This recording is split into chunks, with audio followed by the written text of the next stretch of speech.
सुरेश धस बोलतायत, थेट जाऊयात.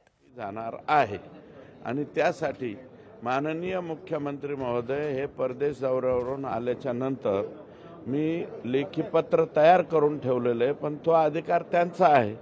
मुख्यमंत्री महोदयांनी सभागृहामध्ये जाहीर केलेलं आहे बरं का, की आम्ही याच्यावरती सखोल चौकशी नेमू. तर सखोल चौकशी नेमावी आणि एका कमिशनर किंवा माननीय सचिवाच्या अध्यक्षतेखाली चौकशी समिती नेमावी आणि याची चौकशी करावी.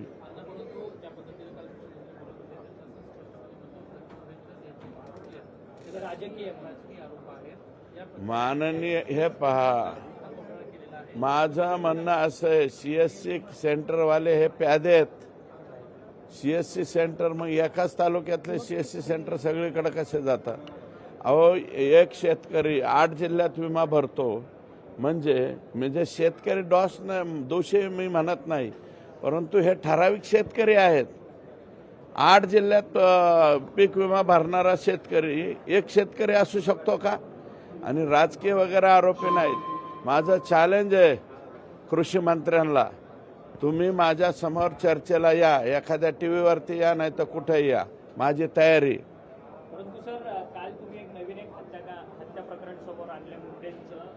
2023 ला परळीमध्ये ही हत्या झालेली होती. 22 नोव्हेंबर मला वाटतं ऑक्टोबर आहे, 22 ऑक्टोबर 2023ला महादेव दत्तात्रय मुंडे या तरुण माणसाचा खून झालेला आहे आणि त्या खुनाचा अद्याप एकही आरोपी अटक केला गेलेला नाही. आरोपी सुशील म्हणून जो आकाचा पोरगा आहे त्याच्या अवतीभोवती फिरताना दिसत आहे. पण आता कुठेतरी अजित पवारांवरती जबाबदारी असल्यामुळे पालकमंत्री पदासाठी आता कुठेतरी या सगळ्या गोष्टींना आळा बसेल आणि 100% आळा बसेल, आम्हाला गॅरंटी आहे.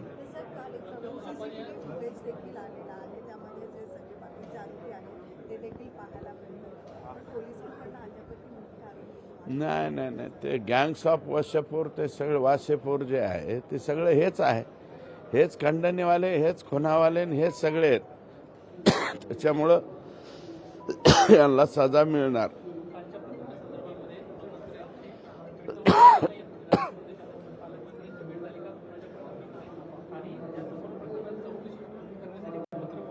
कुठली चौकशी? त्या महादेव मुंडेच्या ना, महादेव मुंडेंच्या खून प्रकरणामधलं मी पत्र तयार केलंय. करुणा मुंडेंच्या बाबतीतलं पत्र तयार केलंय आणि ते गणेश मुंडे जे चड्डी काढणार होते खासदारांची, त्यांच्या बाबतीतलंही पत्र लिहिलंय.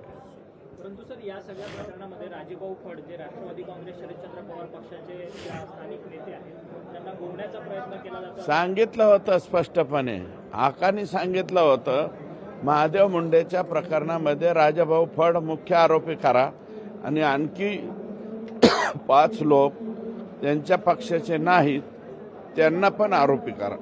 संदीप जोशी, किशोर फड, बापू आंधळे, या सगळ्या हत्यांची मालिका जी आहे ती परळी आणि बीडमध्ये. बीड नाही, परळीत. परळी सोडून हे जेवढ्या हत्या सांगितलेल्या आहेत ना, परळी सोडून फक्त पहिली हत्या ही संतोष देशमुखची झालेली, बाकी सगळ्या हत्या ह्या परळीत झालेल्या.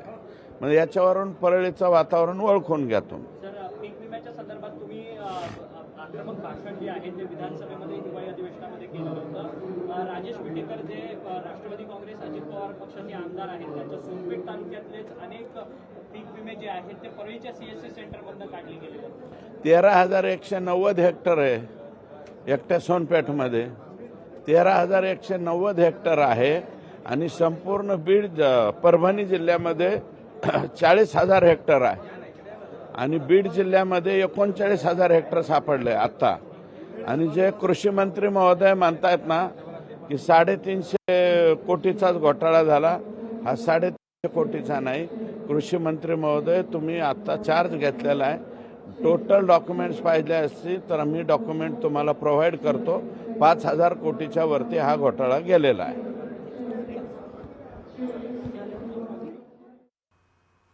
सुरेश धस बोलत होते घोटाळ्याबाबत. आता आपण मुख्यमंत्र्यांकडे मागणी करणार आहोत. सखोल चौकशी समिती नेमावी अशी मागणी सुरेश धस यांच्याकडून करण्यात येते. पीक विमा घोटाळ्याबाबत फडणवीसांना आपण पत्र देणार असल्याचंही त्यांनी म्हटलेलं आहे.